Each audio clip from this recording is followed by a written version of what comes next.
Bonjour et bienvenue dans cette update, la méthode du Bitcoin. Nous avions promis une vidéo pour analyser la situation en cas de break du range dans lequel BTC se situait. Lors du tournage de la vidéo d'hier, nous étions en train de tester le bas de ce range. Le mouvement s'est accentué en soirée, dans la nuit, et puis aujourd'hui, bain de sang malheureusement sur le marché. Alors, c'était un petit peu à prévoir. Nous avions évoqué le fait que BTC n'arrivait pas à reprendre ses niveaux de retracement importants, donc les 38,2 de ces derniers mouvements baissiers. Il était en train de consolider, de ranger pour trouver une direction. Eh bien, la direction qui a été donnée, c'est vers le sud, malheureusement, avec un mouvement un peu plus brutal que ce que nous avions éventuellement prévu. Nous parlions des 48 000, 49 000, mais on est allé chercher un peu plus bas avec une accélération baissière. Forcément, dans des mouvements impulsifs comme ça, il y a des cascades de liquidation. Quoique, et c'est ça qui nous étonne un petit peu, et on va en parler immédiatement, c'est que, voilà, ici nous avons donc la charte BTC USDT donc sur Binance des contrats futurs. Donc on voit effectivement que depuis 2 jours, BTC a perdu quand même pas loin de 30%. Donc c'est un mouvement de correction qui est très important. Plus important que celui que nous avons connu ici, par exemple, sur le mois de septembre, euh, puisque nous avions ici perdu 15%, me semble-t-il, de mémoire, quelque chose comme ça. Non, 20%. 20%, mais avec un pic de liquidation important. Et ce qui nous étonne, c'est qu'en fait, eh bien, sur ce mouvement-là, qui est quand même un mouvement impulsif assez lourd, eh bien, nous n'avons pas eu tant de liquidation acheteuse que ça. Donc, c'est assez étrange et nous allons vérifier s'il n'y a pas un problème de data, mais on a beau avoir cherché un peu partout et on a les mêmes éléments. Donc, on s'attendait à beaucoup plus de liquidation que ça. Alors, ça nous pose euh, deux questions et deux scénarios possibles. Un, est-ce qu'on a assez liquidé ou alors est-ce qu'on va chercher les liquidités plus bas encore une fois? De deux, est-ce que vu qu'il n'y a plus assez de liquidité, hein, puisque quand on orchestre des mouvements comme cela, on voit qu'on a à peine atteint des niveaux de liquidité comme ici, des niveaux de liquidation pardon comme ici. Donc est-ce que ça y est, le marché pour le moment, les liquidités se trouvent beaucoup plus bas et que le marché a purgé ce qu'il fallait et que maintenant il va repartir à la hausse? On voit quelque chose d'intéressant, c'est que le funding est passé dans le négatif.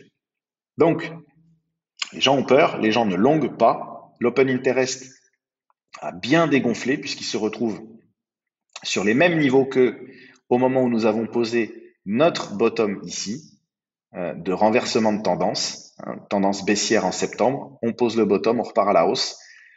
Euh, si vous regardez bien, nous avions un funding négatif ici pour poser le renversement de tendance. On a un funding ici négatif. Euh, Est-ce que c'est le moment de renverser la tendance? Pourquoi? Plus de liquidité, très peu de liquidité au sud. Maintenant, il va y en avoir au nord, hein. Le funding nous indique que les gens shortent. Donc, le marché va être tenté d'aller chercher ce qui se passe au nord. Ça paraît être probable. Nous sommes en plus euh, ici dans nous retournons pardon dans un niveau de peur extrême. Le market order flow est en strong sell. Il y a tous les ingrédients qui disent attention, rallye pour aller chercher les liquidités vers le nord. C'est pas forcément ce qui va se passer, mais en tout cas, c'est un possible, un scénario probable. Donc, on va se mettre le weekly qui effectivement nous dit alors où est-ce que nous sommes arrivés? On n'est pas arrivé nulle part. On va enlever Ishimoku. On va juste regarder de cette manière-là. Hop là. Donc, les 38, on est sur le retracement de ce mouvement haussier depuis l'été. D'accord? Les 38,2, ont cédé. On est venu où? On est venu dans la zone située entre les 61,8 et les 78,6. Donc nous sommes dans une très bonne zone qui remanifeste un intérêt acheteur. On le voit bien, on a eu un beau rachat ici. Donc déjà, on est dans une zone intéressante. Deuxième point, nous avons un pivot weekly ici, donc notre pivot weekly. En weekly, c'est très puissant, qui, pour le moment, au 46 158, est défendu. Et puis, nous avons également, et ça c'est très très important, notre euh, EMA, notre EMA 50 en weekly. Notre EMA 50 en weekly est un indicateur extrêmement puissant. Vous voyez, quand on est en dessous, eh bien, c'est le bear market. Ici, c'est le crack du Covid. Et sinon, on est toujours au-dessus. D'où l'importance de cette EMA 50.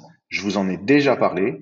C'est un rempart extrêmement puissant, mais aussi extrêmement important à tenir pour conserver la tendance haussière.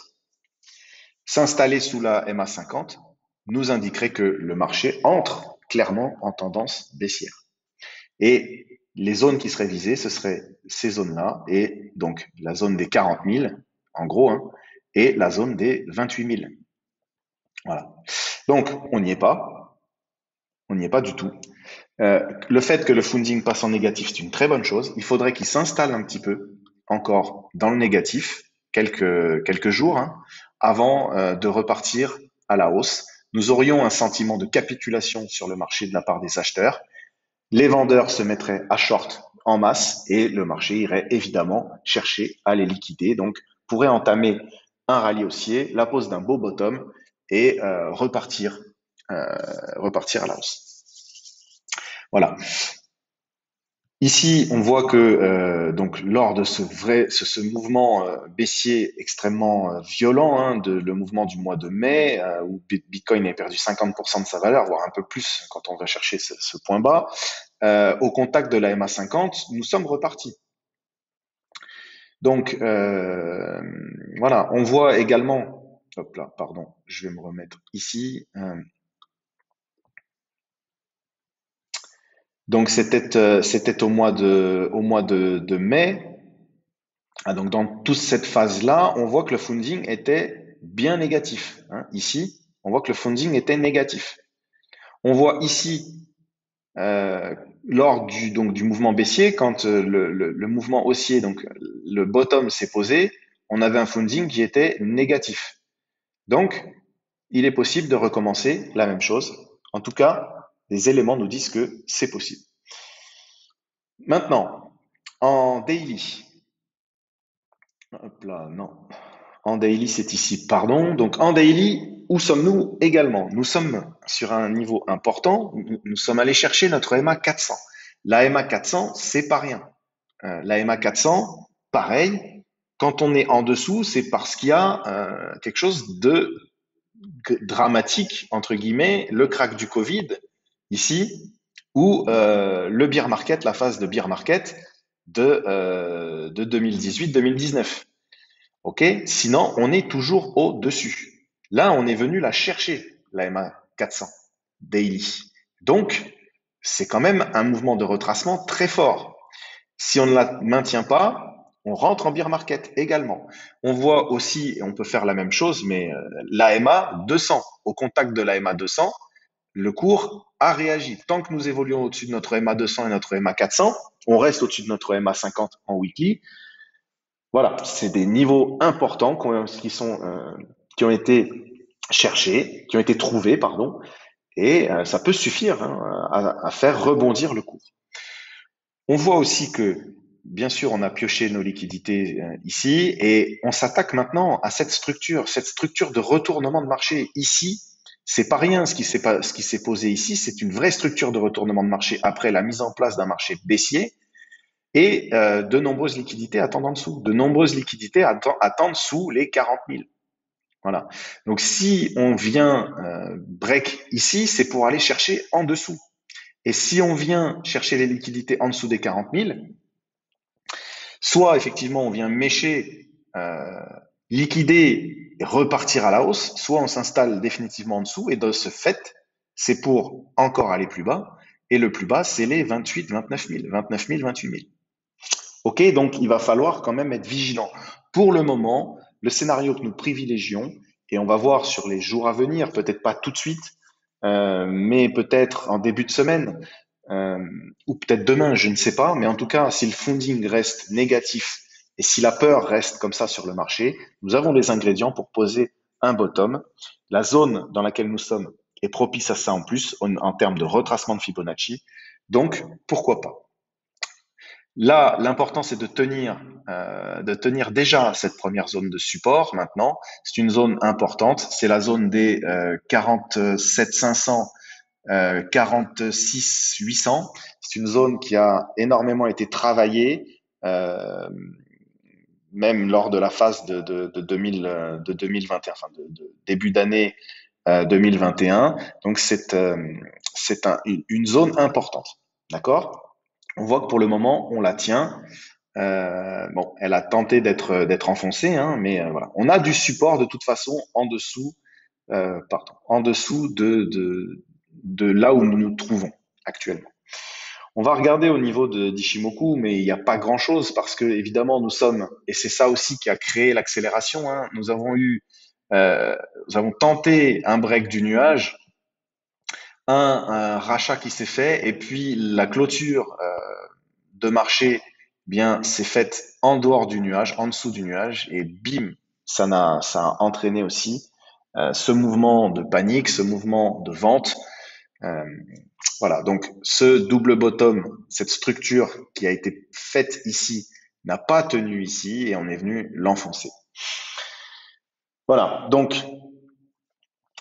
par contre, pour BTC, j'ai pas, pour le moment, c'est un petit peu trop tôt pour pouvoir parler de restructuration à la hausse, etc. Il faut voir maintenant comment est-ce qu'on va tenir nos niveaux, voir si une structure ici de bottom se dessine. Là, c'est clairement trop tôt pour évoquer un scénario de reprise, mais bon, on va observer dans les jours, enfin les heures à venir et les jours à venir ce qui se passe maintenant dans notre nouvelle zone de, de, de bataille.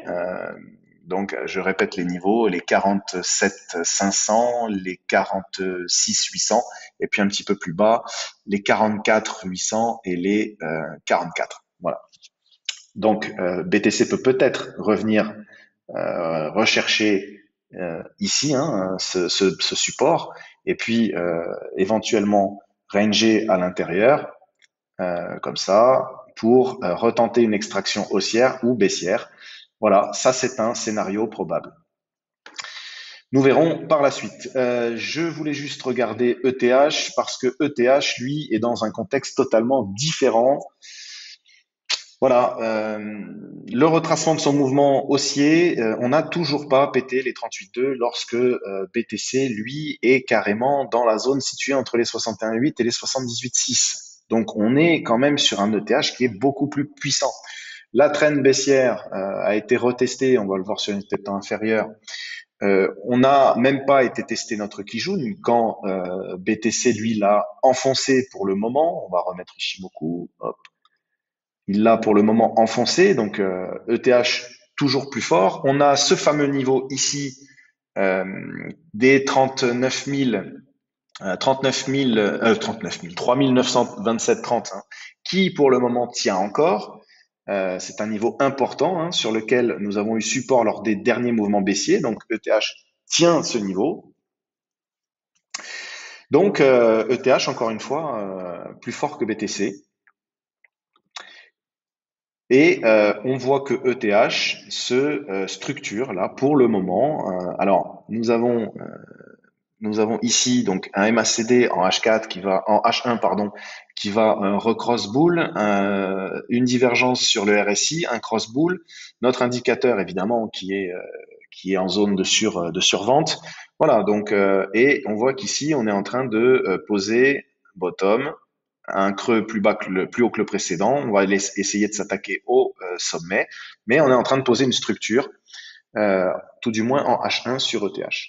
Ce que nous n'avons pas encore, je crois, sur BTC pour le moment. Bon, voilà, on a une petite bougie haussière. On voit que on va arriver sur le haut de la zone maintenant résistance hein, en H1 puisqu'on est en dessous. Donc, est-ce qu'on va réussir à reprendre au moins les 47 400, 500? Voilà, c'est l'enjeu.